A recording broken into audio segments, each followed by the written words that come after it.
ভেটকি মাছ, স্বাদ অনুযায়ী লবণ, গোলমরিচের গুঁড়ো, 1 চামচ পেঁয়াজ বাটা, 1/2 চামচ রসুন বাটা, ধনেপাতা, পুদিনা পাতা এবং কাঁচা লঙ্কা বাটা এবং কয়েক ফোঁটা লেবুর রস দিয়ে ভালো করে মাছটাকে আমি ম্যারিনেট করে ওভারনাইট মতন রেখে দিয়েছিলাম।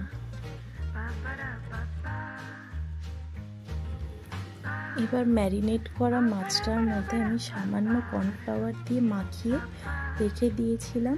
এবার অন্য একটা পাত্রের মধ্যে আমি একটা ডিম ফাটিয়ে নিয়েছি এবং তার মধ্যে গোলমরিচ এবং লবণ দিয়ে ভালো করে মিশিয়ে নিয়েছিলাম।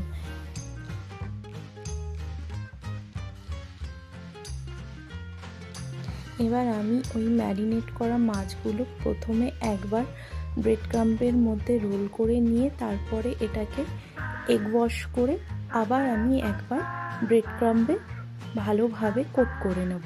আমি এই প্রসেসটা দুবার করেছি, আপনারা চাইলে এটা একবারও করতে পারেন। আমি এখানে ডিম ইউজ করেছি, আপনারা যদি ডিম ইউজ করতে না চান তাহলে কর্নফ্লাওয়ারের একটা ঘোল বানিয়ে তার মধ্যে ডিপ করে যেই প্রসেসে আমি ব্রেড ক্রাম্ব দিয়ে কোট করেছি আপনারা সেইভাবেই করতে পারেন। আমি এখানে প্যানকো ব্রেড ক্রাম্ব ইউজ করেছি, আপনারা এর বদলে বিস্কিটের গুঁড়ো যে পাওয়া যায় মার্কেটে বা যে টোস্ট বিস্কুটগুলো পাওয়া যায় সেগুলো বাড়িতে গুঁড়ো করেও ইউজ করতে পারেন। আমি এখানে ভেটকি মাছের ফিলে ইউজ করিনি, নর্মাল ভেটকি মাছের যে পেটিগুলো হয় সেখান থেকে আমি ফিশ ফিঙ্গারের মতন করে কেটে নিয়েছিলাম এবং ভিতরে যে কাঁটাগুলো ছিল সেই কাঁটাগুলো আমি হালকা করে টান দিয়েছি এবং সুন্দরভাবে সেই কাঁটাগুলো বেরিয়ে গেছে। আপনারা চাইলে ভেটকি মাছের ফিলে হোক বা বাসা দিয়েও সেমভাবে ফিশ ফিঙ্গার বানাতে পারেন।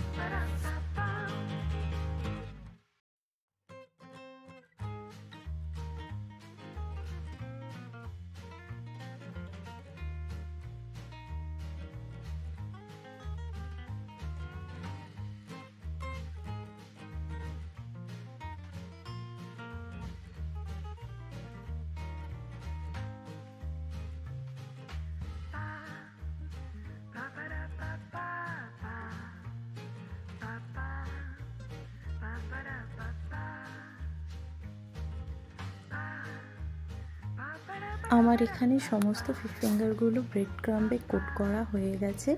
এবার আমি ওগুলোকে হালকা করে একটু রোল করে নিচ্ছি যাতে সুন্দর একটা শেপ চলে আসে। আমার এখানে সমস্ত ফিশ ফিঙ্গারগুলো একবার করে রোল করা নেওয়া হয়ে গেছে এবং এগুলো আমি কিছুক্ষণের জন্য নর্মাল ফ্রিজে রেখে দিয়েছিলাম। আমি এখানে 15 মিনিট মতন নর্মাল ফ্রিজে রেখেছিলাম। এবার আমি ভেজে নেব, তার জন্য আমি কড়াইতে পর্যাপ্ত পরিমাণে তেল গরম করে নিচ্ছি। আমি এখানে সানফ্লাওয়ার অয়েল ইউজ করেছি।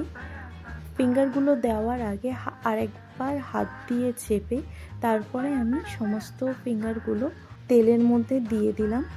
একটা পিঠ যখন হালকা করে কালার চলে আসবে তখন আমি ফিশ ফিঙ্গারগুলো উল্টে পাল্টে নিয়ে ভালোভাবে ভেজে নেব। যেহেতু আমি এখানে ডিম ইউজ করেছি সেই কারণে একটা হালকা ফেনা মতন হচ্ছে তেলের মধ্যে। আমার এখানে সমস্ত ফিশ ফিঙ্গারগুলো ভাজা হয়ে গেছে, একটা সুন্দর গোল্ডেন ব্রাউন করে আমি এগুলোকে ভেজে নিয়েছি। আমার ফিশ ফিঙ্গার রেডি সার্ভ করবার জন্যে।